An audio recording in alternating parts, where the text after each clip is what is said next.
Fala galera do YouTube, tudo bom com vocês? Bom, pra quem não me conhece, sou a Vivi Pereira e hoje eu vou fazer o relato do meu segundo trimestre de gravidez. Eu tava fazendo vídeos trimestrais, na verdade só fiz um do primeiro trimestre e acontece que eu vivi uma loucura e hoje eu vou contar pra vocês. Pra quem me conhece, meu filho faleceu com 1 mês e 1 dia de vida, então eu vou contar como tudo aconteceu. Então, se você quer saber essa história, já se inscreve no canal e curte esse vídeo.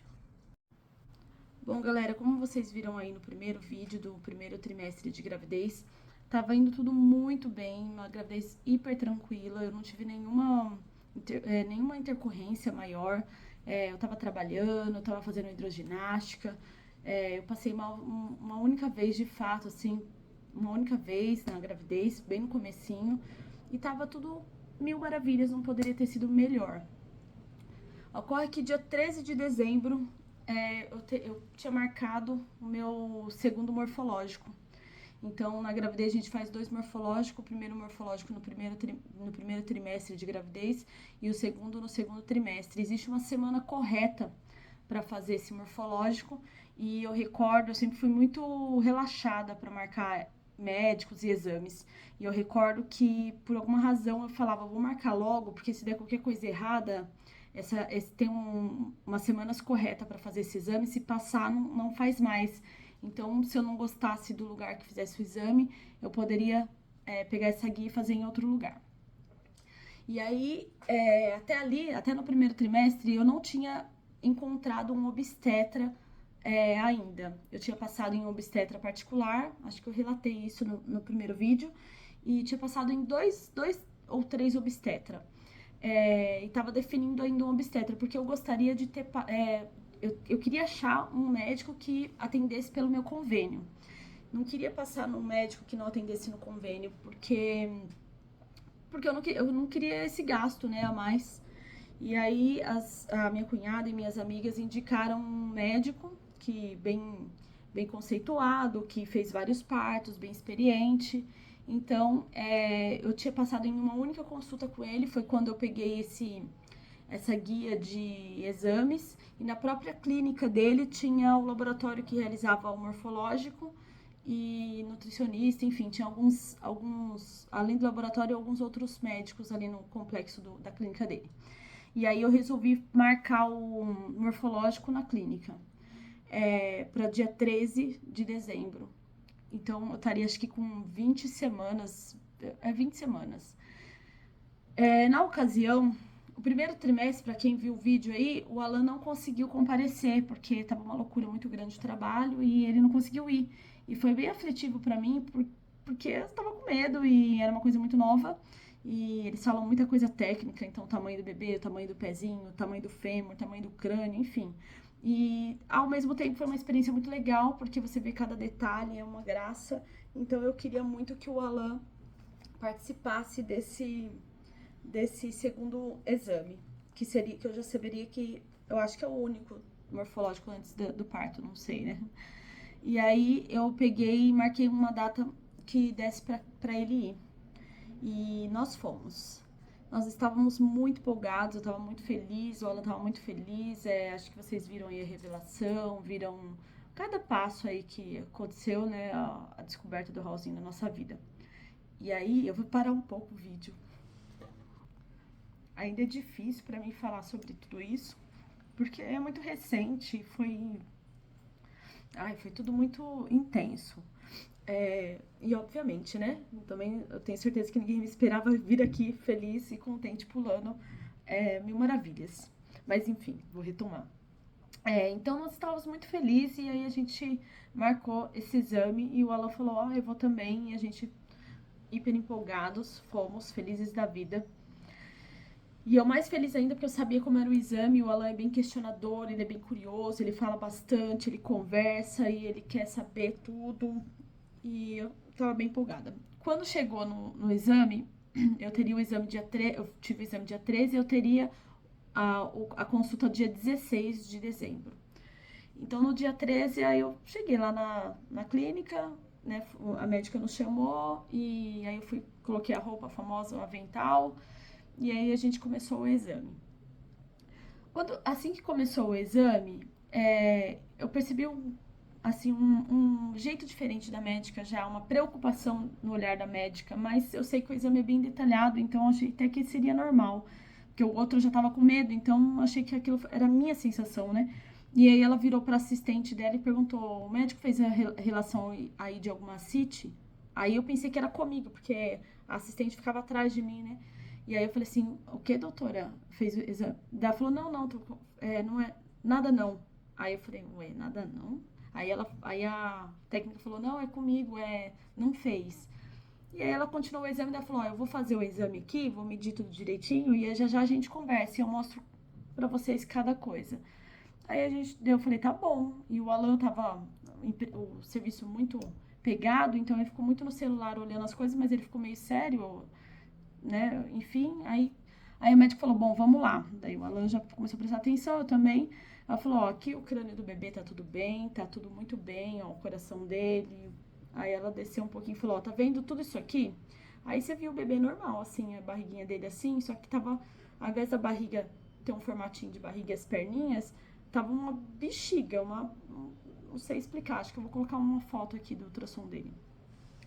E aí ela falou: tá vendo tudo isso que você vê preto? Tudo isso é água. A gente chama de ascite fetal. O médico não fez nenhuma relação anterior a esse exame, aí eu peguei e falei: não. E aí ela falou: então a gente não sabe de onde veio esse líquido todo. Aí ela continuou fazendo o exame e falou assim: olha, eu acredito, eu não tô vendo a bexiga dele aqui. Então pode ser da bexiga, pode ser. Mas a médica, tipo, não sabia e ela fez todas as menções lá no exame, demorou bastante o exame e o Alan ficou mudo, mudo. Tipo, naquele momento eu também, parecia que o chão tinha aberto, parecia que tudo tinha ficado preto. Foi uma sensação inexplicável saber que tinha alguma coisa errada e que pelo jeito não era nada bom, né? Não era nada simples. E aí ela pegou e falou: olha, quando você tem seu obstetra? Daí eu falei: ó, eu tenho meu obstetra dia 16. Daí ela falou: tá bom. Então aguarda lá fora. Quem é o seu obstetra? Eu falei: é o doutor Mauro, aqui mesmo. Daí ela falou: então aguarda lá fora, porque que eu já te entrego o exame. Daí eu falei: tá bom. Daí eu ainda comentei, falei: nossa, o Alan tá até mudo. Comentei com ela, com a médica e com a. Mas estavam todos mudos. A única que falava ainda era eu. E falava assim, como eu tô agora. Tipo, que loucura. Meu Deus. E aí eu peguei minha roupa, ela falou: pode trocar e aguardar lá fora que eu vou entregar o exame. Aí a gente aguardou lá fora. E aí ela veio, ela não veio, né? O Alan já saiu dali, transtornado. Falei: amor, que loucura, o que aconteceu? Meu Deus. E aí ele pegou e saiu dali e foi conversar com a secretária do doutor. Mas a coisa era tão grave, percebi que era tão grave, que a médica que fez o exame ligou pro consultório do médico, do nosso médico. E aí falou pra ele ir até lá, pra ela mostrar pra ela, né? E aí, assim que ele passou pela gente, ele falou: vou conversar com vocês, eu preciso conversar com vocês. E aí ele passou pra sala dela.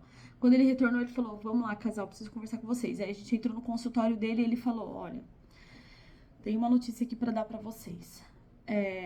O bebê de vocês tá com acite fetal. O que é acite fetal? É acúmulo de um líquido dentro dele. Isso não é uma doença, isso é um sintoma. A gente precisa descobrir o que ele tem. Porque fato é que tem alguma coisa errada. Porque essa água não se acumula do nada. Então, pode ser algumas questões, né? Então, eu tenho um médico que é meu amigo, foi meu professor, e ele é muito, muito bom. Ele é um dos melhores médicos para poder te auxiliar nesse momento. Ele é especialista em medicina fetal, vou ligar para ele agora. Aí ligou para ele, o médico, professor, estava numa banca e falou que não dava para atender naquele momento. Aí o meu obstetra desligou e falou: olha, eu queria que você e o Alan saíssem daqui, fosse direto na clínica dele, enquanto isso eu vou tentando contato com ele para ele atender vocês ainda hoje. Ele vai atender vocês ainda hoje. Então vai indo para lá e a gente vai se falando de lá.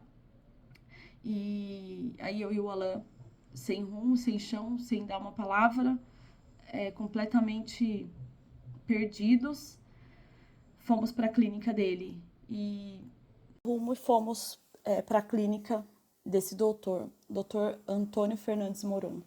é um médico especialista em medicina fetal e futuramente eu vou falar aqui para vocês, vocês vão entender como ele é maravilhoso. Então nós fomos para a clínica dele, chegou lá, a clínica dele, ele realmente não estava, a secretária dele pediu pra gente aguardar. Foram assim, isso, gente, a gente foi fazer, o exame estava marcado para cedo, não sei, né, umas 8 horas da manhã, isso já era beirando meio-dia. Eu fui para a clínica desse doutor, chegou lá, ela falou que a gente ficou esperando ainda 1 hora, minha cunhada ainda ligou, e a gente falou, olha, aconteceu alguma coisa muito séria, a gente tá muito chateados aqui, apreensivos, porque não é nada bom, porque o médico falou pra gente vir pra cá agora e a gente tá aqui aguardando. Então, nesse momento, a única pessoa que a gente tinha dividido era a minha cunhada, porque ela tinha ligado naquele momento ali e pegou a gente assim. E aí, a gente ficou naquela espera e o médico ligou e falou, olha, eu não vou conseguir atender o casal hoje, fala para eles irem para a clínica de medicina fetal para fazer o exame com um doutor da minha confiança, da minha equipe, porque depois a gente vai conversar sobre. Eu vou pegar o exame e vou conversar sobre. Então, nós fomos para uma clínica de medicina fetal refazer o exame, só que muito mais detalhado, um exame do morfológico muito mais detalhado.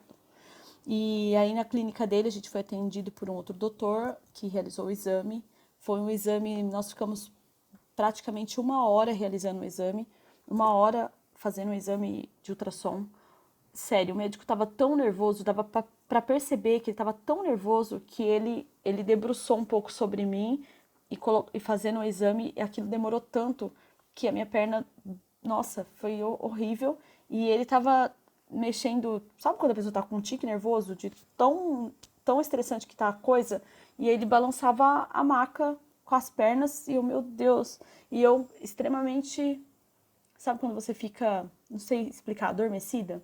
Assim eu estava e o Alan chocado.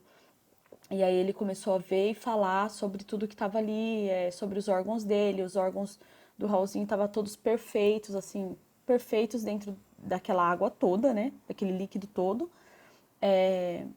E só que tava lá o rinzinho, o fígado, a bexiga, tava tudo ok.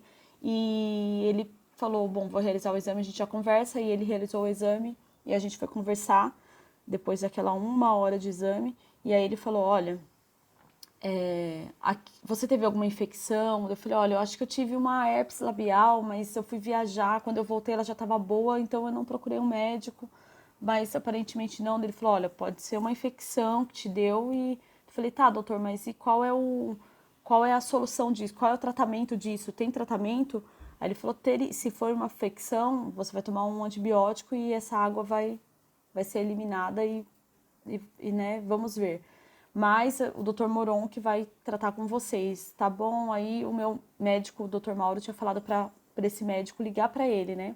Quando soubesse alguma coisa.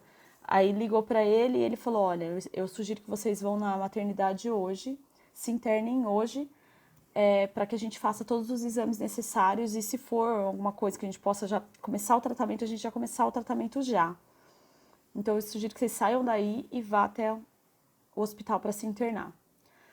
Isso já era beirando umas 3h30, 4 horas da tarde. E aí eu e o Alan saímos dali, da clínica, ainda atordoados. Eu não tinha nem almoçado ainda. Eu falei, olha, é uma loucura. A gente perde até a fome, mas eu preciso comer. E aí a gente parou num restaurante, uma padaria em frente à clínica. E foi aí que eu consegui conversar com o Alan. Falei, amor, vamos manter a cabeça no lugar, fazer o que for necessário. Então não adianta a gente sair daqui às pressas e se internar. Vamos em casa, pegar uma muda de roupa. Você tem que passar, ele tinha que passar no serviço dele, estava hiper preocupado porque ele tinha uns documentos para entregar. Eu falei, vamos passar lá, você entrega esses documentos, vamos passar o seu serviço, você entrega esses documentos, vamos para casa, eu pego uma muda de roupa e a gente volta para o hospital, porque nada disso é tão rápido assim. E aí eu comi, a gente fez exatamente isso, e aí a gente voltou para o hospital. Quando chegou no hospital, todo aquele procedimento de ter que passar eu já fui com um laudo de internação, mas eu tinha que passar no ambulatório, né? E aí eu passei no ambulatório, relatei tudo, e aí estava fazendo os procedimentos para internação quando o doutor Moron nos liga e fala, olha, encontra um uma sala aí no Santa Joana, fui na maternidade Santa Joana, para que a gente possa conversar, porque eu já tenho o diagnóstico do seu filho. E aí eu encontrei uma sala, e aí ele falou, olha, coloquei no Viva Voz, eu, o Alan e ele falou, olha, o seu bebê tem uma doença, uma síndrome raríssima, chamada síndrome de Chaus. Se escreve síndrome de Chaus, para quem tiver curiosidade, CHAOS. Essa síndrome nada mais é do que a obstrução das vias aéreas, ou superiores, ou sei lá, né, ou outras aí, média, eu não sei direito, porque o do Raul era as vias aéreas superiores, completamente obstruídas. E aí ele falou, isso é raríssimo, eu vou amanhã aí pra gente conversar, porque a gente precisa, a expressão que ele utilizou e que várias pessoas utilizaram daquele dia pra frente foi assim, sabe uma loteria? Vocês foram sorteados, mas ao contrário.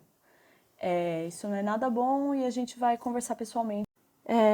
Então, nós fomos, o Dr. Moron tinha dado o diagnóstico na noite da internação, eu fui internada, pela manhã eu já fiz uma série de exames, assim, um hospital excelente, além de uma série de exames para saber o que eu tinha, já veio nutricionista, acompanhamento nutricional, acompanhamento endocrinológico, e aí também tem outras questões envolvidas, e eu vou contar isso aqui em outro vídeo, sobre uma diabetes que eu tive que tratar, mas eu vou fazer em outro vídeo para a gente dar continuidade no diagnóstico.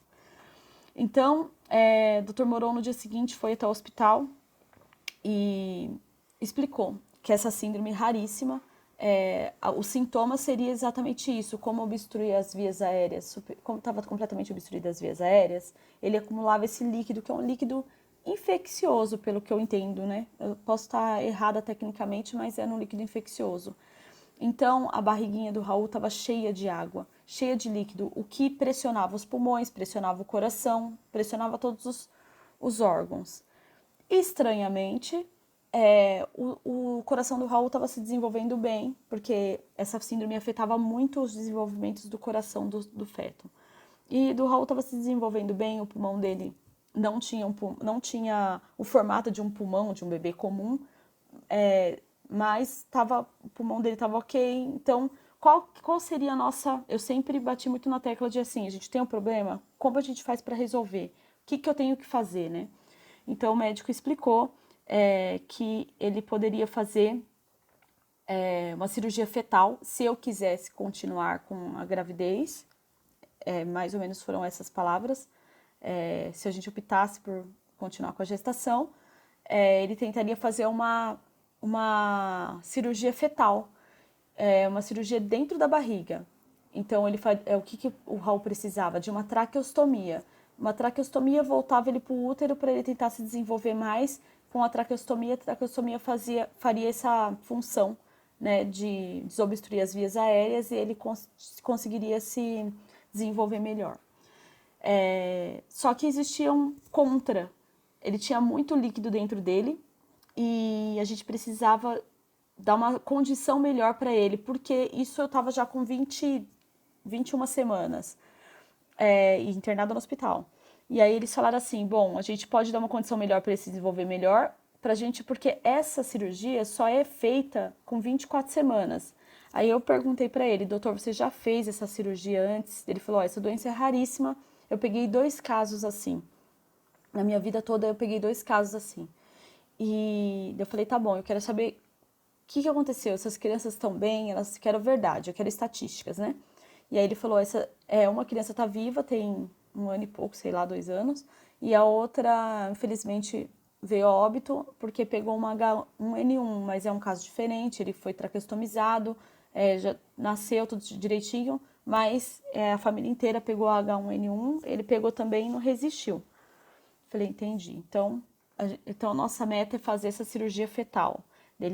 Mas para isso a gente tem que aguentar até chegar até a 24ª semana, porque é inviável fazer uma traqueostomia num fetinho tão pequeno.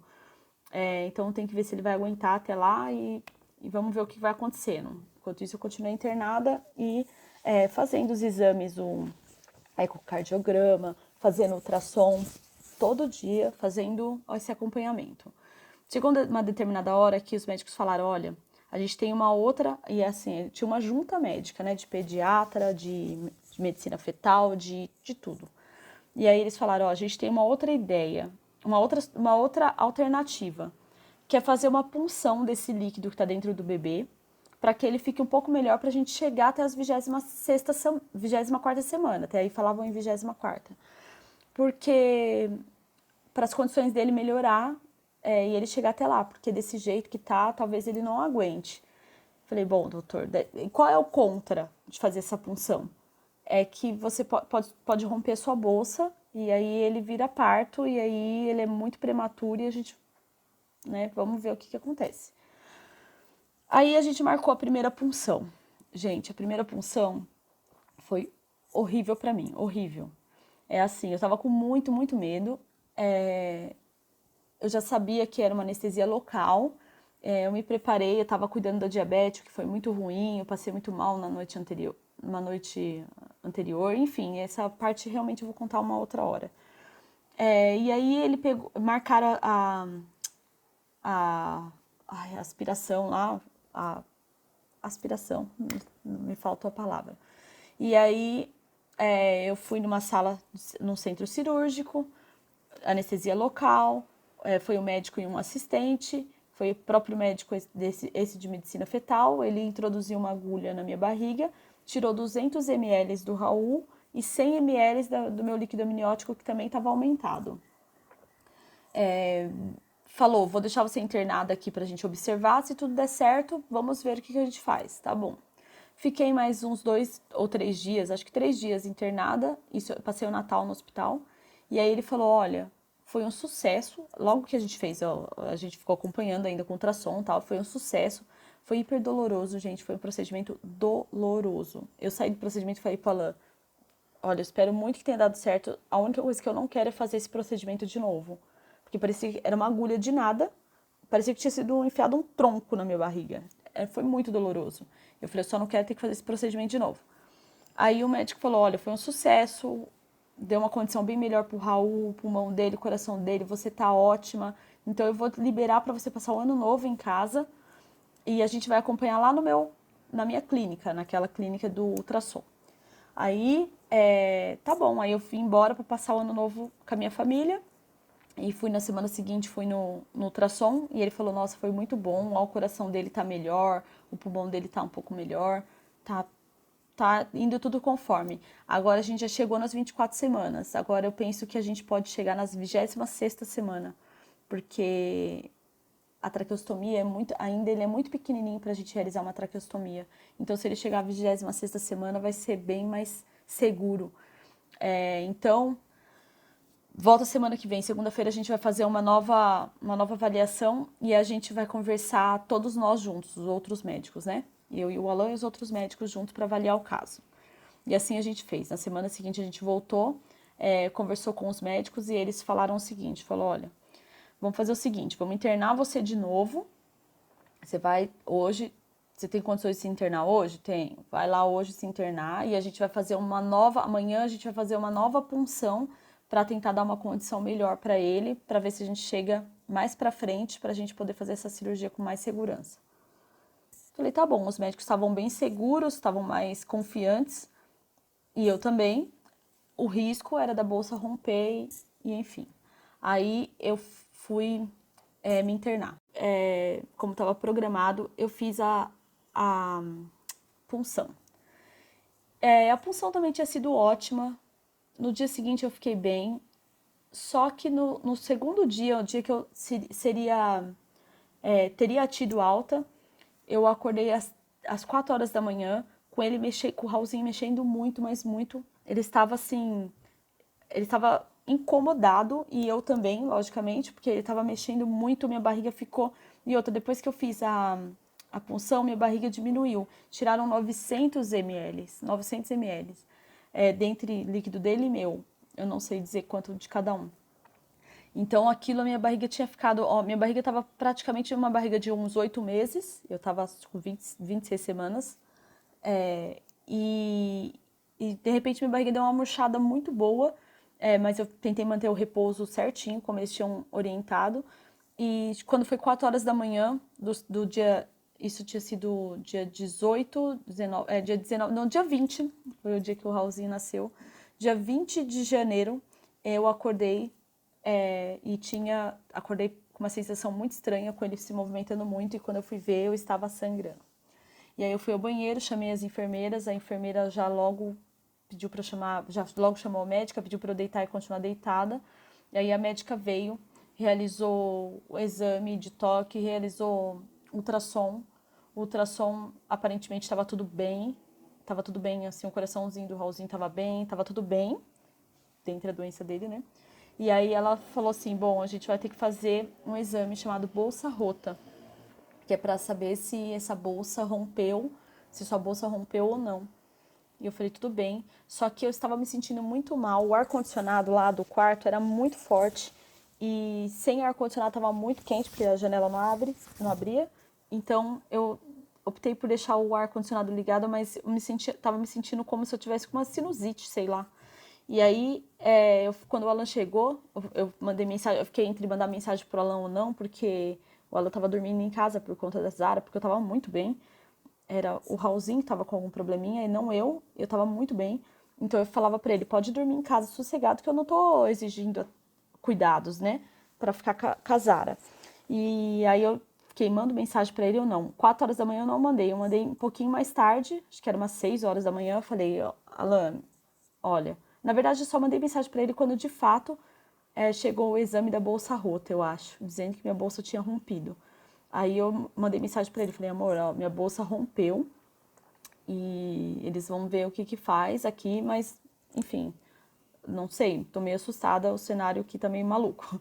E aí ele pegou e falou, não, tô indo aí agora, porque você não me avisou antes e tal, e ele foi pra lá. Quando ele chegou lá, eu falei assim, ai amor, tô me sentindo mal, tô me sentindo com uma febre interna, meu olho tá queimando, me sinto mal. Daí ele falou, ai, não arruma nada não, já basta o que a gente tem aí. Daí eu falei, não, mas eu não sou de reclamar, eu não sou de sentir muitas dores. Eu falei, não tô arrumando nada, mas me sinto mal. Mas continuei ali, acho que eu tava nervosa. Aí eu fiquei pensando, acho que eu tô nervosa. Quando o médico, o outro obstetra, veio para me avaliar, ele falou: ah, você tá sentindo dor tal? Me apalpou minha barriga. Aí ele falou: nossa, como você tá quente? Daí eu falei: doutor, eu tô me sentindo com uma febre interna. Eu sei que não existe esse termo na medicina, mas eu me sinto queimando por dentro. E o termômetro, porque eu tinha pedido para a enfermeira medir, o termômetro tá dando 37. Aí ele falou, não, eu acho que a gente vai ter que fazer uns exames. Aí colheram os exames e meus exames vieram péssimos. Vieram todos alterados, mas não sabia o direito que eu tinha. Aí eles me levaram para a sala de pré-parto e falaram, olha, acredito que esse seu estado é muito perigoso, você pode estar com uma infecção, e aí pode dar uma infecção generalizada, então a gente não quer arriscar e acreditamos que você vai para parto ainda hoje. E aí eu fui pro parto e pro pré-parto, né? Daí já avisei minha cunhada e falei, ela, acho que agora a gente já pode avisar a família que, pelo jeito, ele vai nascer hoje. E aí eu tava muito preocupada, muito preocupada. Na verdade, desde a 20ª semana, eu rezava todos os dias o terço. Eu cheguei ali, eu não tava fazendo 2 terços, acho. Eu tava fazendo um terço só, o terço da misericórdia. E eu fazia todos os dias o terço, com muito receio dele não conseguir vir à vida, porque essa síndrome é incompatível com a vida. Então, se ele viesse sem as vias aéreas, ele não ia conseguir respirar e, enfim, então o risco era muito grande. Ai, o pré-parto foi, assim, assustador, mas, assim, a síndrome do Raul já me assustava tão mais que o pré-parto foi para mim, foi tudo bem, tá tudo bem, eu tô bem. Então eu tive que tomar umas medicações bem ruins, tem um sulfato de magnésio que queima tudo, que arde todinho o braço e que, enfim, umas medicações horríveis, mas a única coisa que eu tava focada era rezando, era orando para que o Raul viesse à vida, para que desse tudo certo, porque eu tava com muito medo de tudo aquilo que ia acontecer. Só que a minha fé era muito grande desde a 20ª semana. Quando a gente recebeu o diagnóstico do Raul, a gente sofreu muito. O Alan ficou muito desesperado. Nós ficamos, até o médico se compadeceu assim com a gente, nosso obstetra. E eu falei pro Alan, falei, olha, amor, a gente pode sofrer. A gente pode chorar, a gente pode sofrer, mas é assim. A gente tem que sofrer e ver o que a gente pode fazer, porque o Raul é um presente de Deus. A gente, a gente pediu um filho para Deus. Eu falei um Deus para filho, meu Deus. A gente pediu um filho para Deus e Deus enviou o Raul. Então, se ele enviou o Raul, do jeito que ele vier ao mundo, ele é um presente de Deus. Ele foi fruto de muita oração, de muita resiliência, de muita persistência. Ele foi fruto de muita fé. Então, se ele veio com algum probleminha, ele não pode ser visto como um problema, ele não é um problema. Então, a gente tem que sacudir a poeira, dar a volta por cima e ver o que a gente pode fazer. É o que a gente tem para fazer. A gente tem que simplesmente aceitar as vontades de Deus. E em todos os dias, em todas as orações, eu só pedia para que Deus me desse forças para aguentar o que viesse, para que Ele me capacitasse. Porque eu não precisava, assim, eu queria muito a cura do Raul, mas eu sei que isso pertence a Deus. A vida, ela é uma obra de Deus. Então, eu não tenho... Deus sabia o que tinha dentro do meu coração. Ninguém quer perder um filho, ninguém quer um filho com uma síndrome, ninguém quer um filho... Não, a gente quer aquilo, a gente idealiza uma coisa perfeita, perfeita. Mas Deus também é perfeito. E isso não compete a gente, a vida não compete a gente. Mas o que me competia era aceitar o meu filho da maneira que Deus enviou. E isso eu aceitei.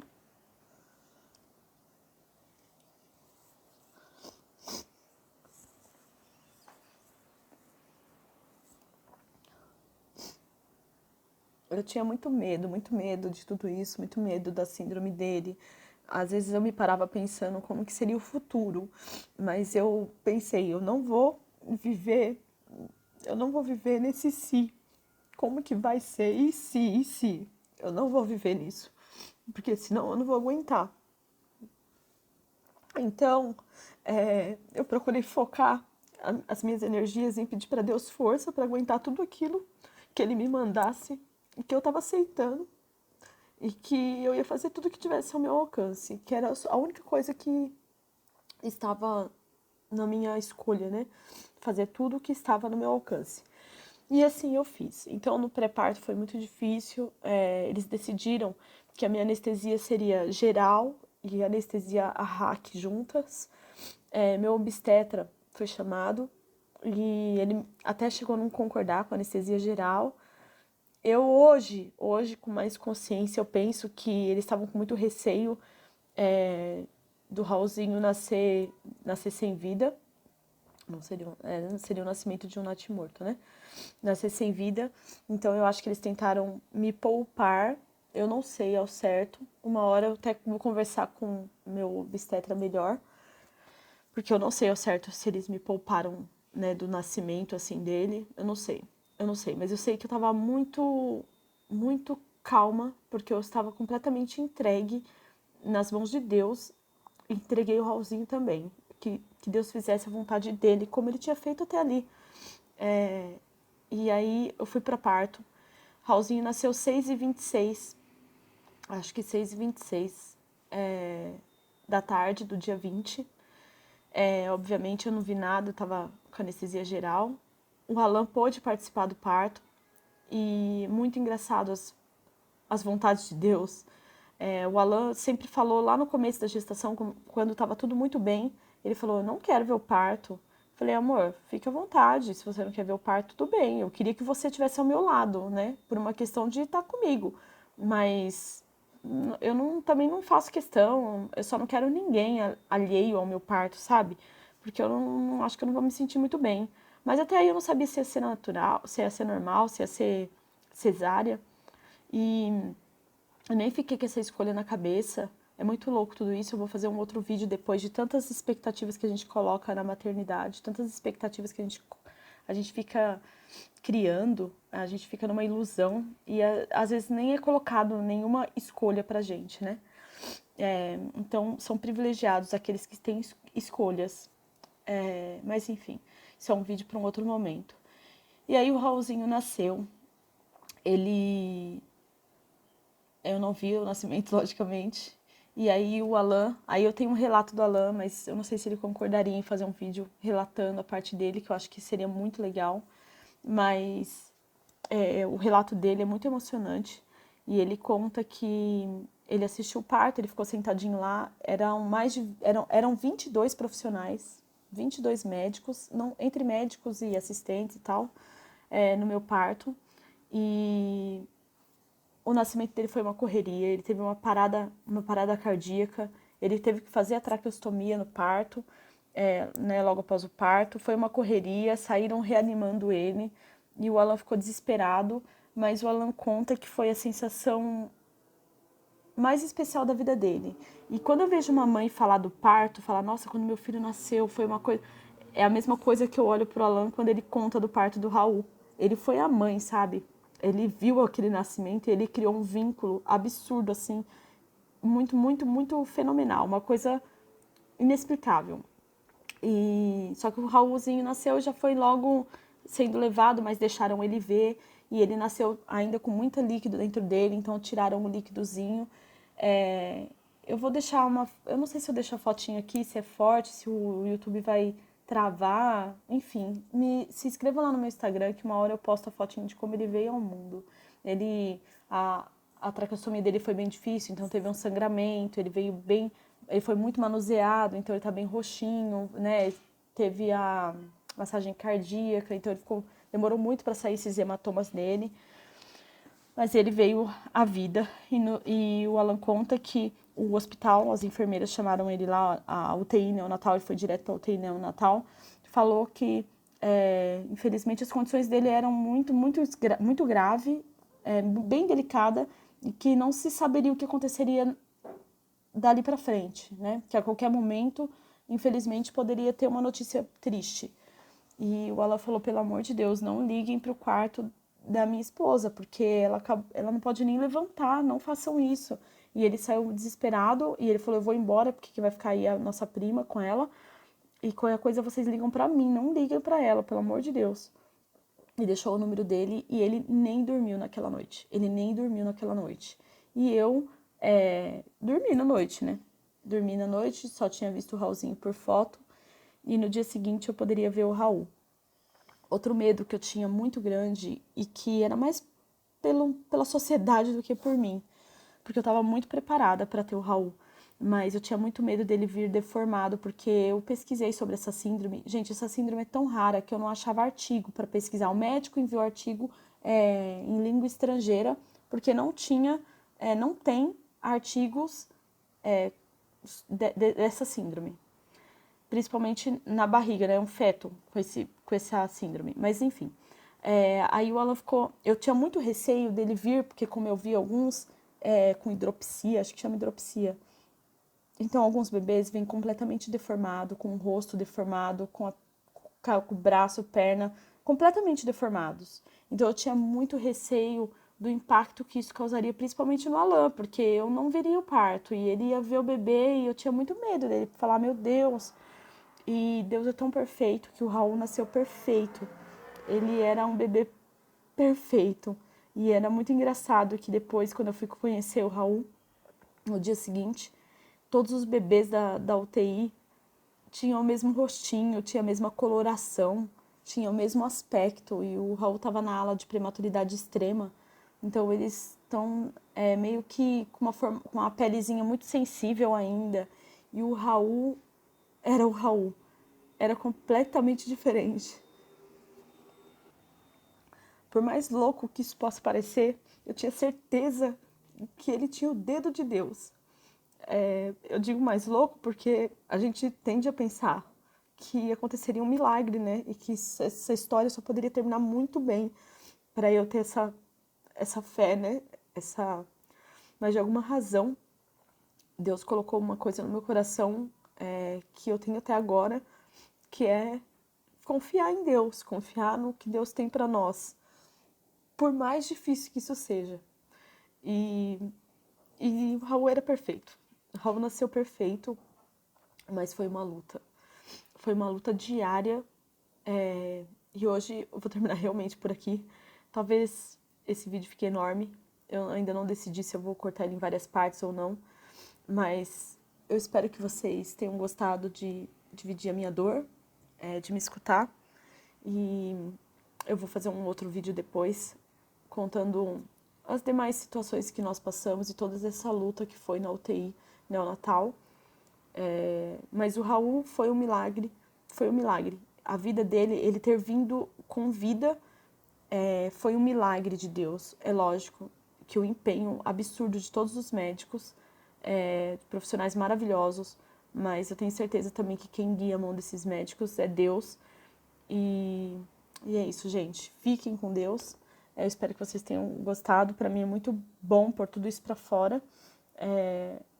A gente tem que... não é porque a gente não teve o que a gente quer que não é um milagre. Sabe? Que não é o que Deus preparou. Então, até o próximo vídeo. Se inscreva no canal. Me segue lá no Instagram. E um beijo e até a próxima.